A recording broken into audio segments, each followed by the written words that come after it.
m'ont invité à cette conférence de presse pour vous parler du projet d'aménagement du secteur Aconnies Sud à Montpellier, qui pose, selon nous, de sérieux problèmes. Nous désigne l'association Secours 34 et les initiateurs de la pétition Stopper la bétonisation des bords du Lèze. Il peut sembler étrange à première vue que l'association d'usagers de l'eau, comme le Secours 34, s'intéresse à un projet d'aménagement urbain. En fait, au Secours 34 réfléchit depuis maintenant plusieurs années à la gestion des eaux pluviales urbaines et à la gestion du risque d'inondation en relation avec l'aménagement urbain. Et des projets d'aménagement qui posent les mêmes problèmes que celui d'Aconnies Sud, il n'y en a pas seulement sur le territoire de la métropole de Montpellier, dans d'autres intercommunalités. Par exemple, j'ai découvert récemment un projet de construction de 740 logements sur 19 hectares à Moguio, et un projet de construction de 400 logements et commerces à Saint-Mathieu-de-Tréviers. Alors, ces projets d'aménagement se caractérisent par la bétonisation de terres agricoles et ou naturelles qui sont en partie ou même en totalité en zone inondable. Les communes passent en force ces projets en contournant ou en modifiant le plan de prévention du risque d'inondation, le SCOT, et leur plan local d'urbanisme. Tout cela dans une grande opacité puisque leurs administrés ne sont informés du projet que quand celui-ci est quasiment bouclé. Avec l'adoption de la loi Elan sur le logement, dont vous avez probablement entendu parler, la situation va s'aggraver puisque, je cite, « Il s'agit de simplifier les normes et faciliter l'acte de construire en accélérant les procédures administratives et en encadrant les recours abusifs. » Clairement, qu'est-ce que ça veut dire? Ça veut dire que les associations environnementales ou autres vont avoir de plus en plus de difficultés à faire des recours, que ces recours vont être le plus souvent rejetés avec des pénalités financières. Par exemple, FNE est très inquiet par cette loi parce qu'ils considèrent qu'ils vont plus pouvoir faire autant de recours parce qu'ils vont se choper des pénalités financières à tout bout de champ, et FNE, ils ont beaucoup plus d'argent qu'au Secours 34, hein, je vous le dis tout de suite. Pour revenir au projet Aconnies Sud, au Secours 34, on a pris connaissance par les initiateurs de la pétition Stopper la bétonisation des bords du Lèze. En plus, on a 2 membres de Secours 34 qui sont dans le quartier qui va être impacté aussi.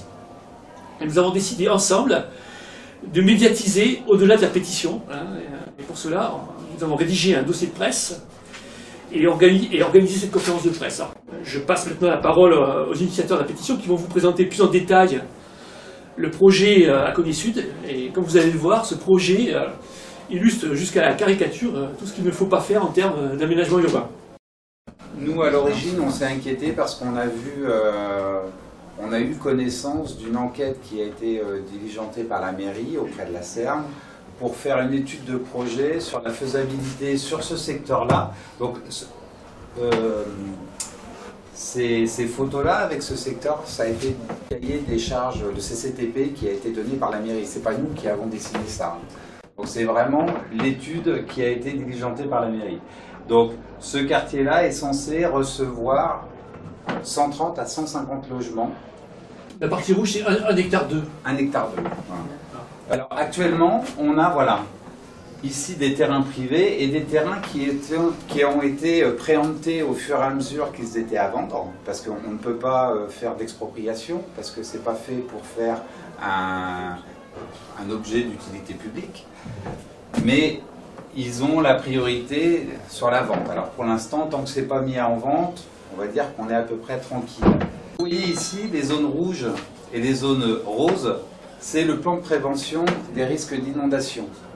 Donc ce qui veut dire que la zone qui est concernée, elle est pour une bonne moitié dans une zone dite inondable. Donc normalement non constructible. Donc ils n'ont pas le droit d'envisager la construction.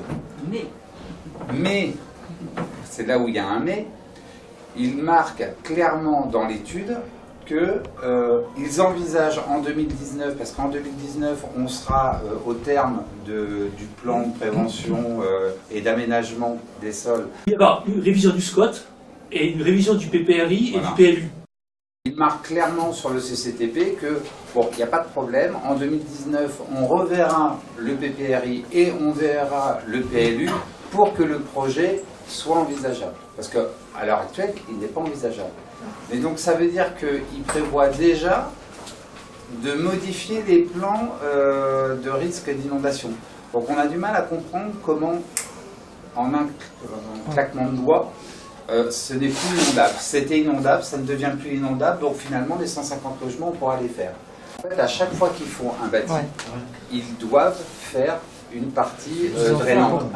Si vous faites des aménagements hydrauliques qui réduisent le risque, la zone rouge passe en zone bleue, c'est-à-dire toujours zone inondable, mais constructible en fonction d'un certain nombre de critères.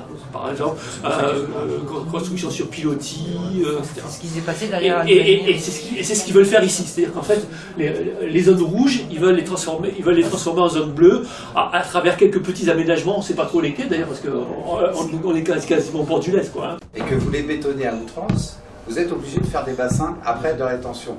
Mais on ne touche toujours pas la zone inondable. C'est-à-dire que quand on va toucher la zone inondable et qu'on va la bétonner, il va falloir trouver encore d'autres moyens d'évacuer cette incapacité qu'ont les sols à absorber l'eau.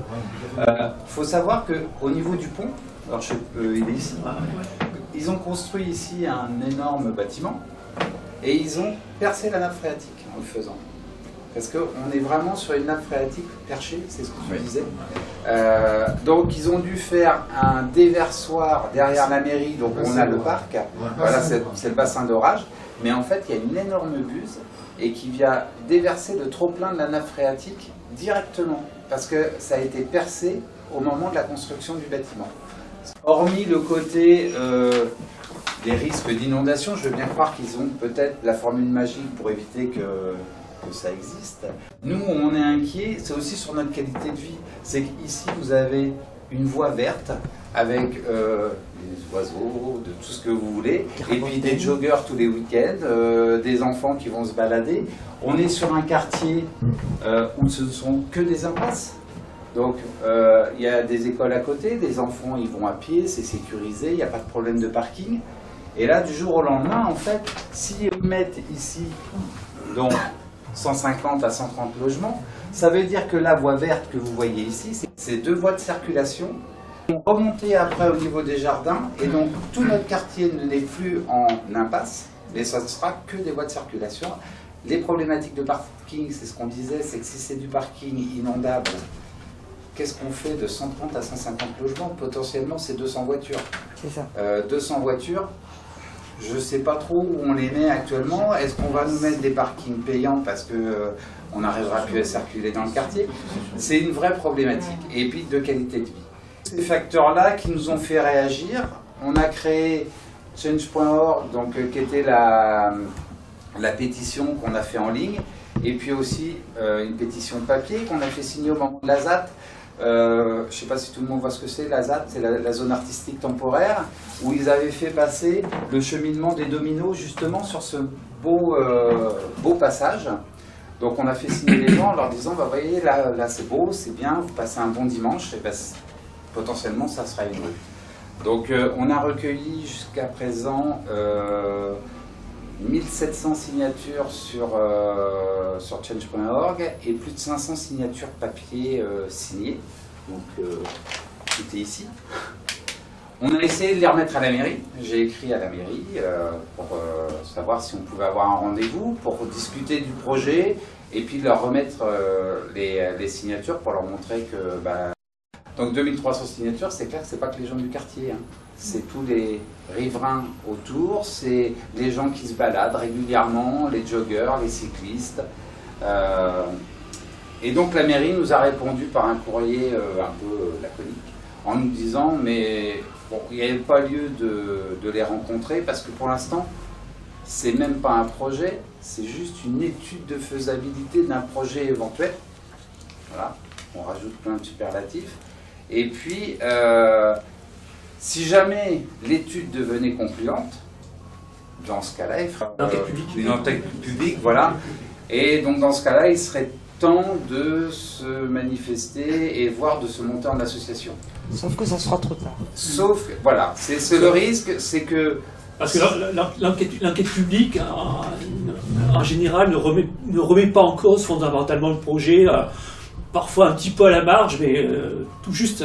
Donc en fait, l'enquête publique, c'est toujours trop tard. Oui. À ne pas respecter ce qu'étaient les anciens lits habituels des rivières, des choses comme ça. Bien sûr. On ne peut pas faire tout et n'importe quoi.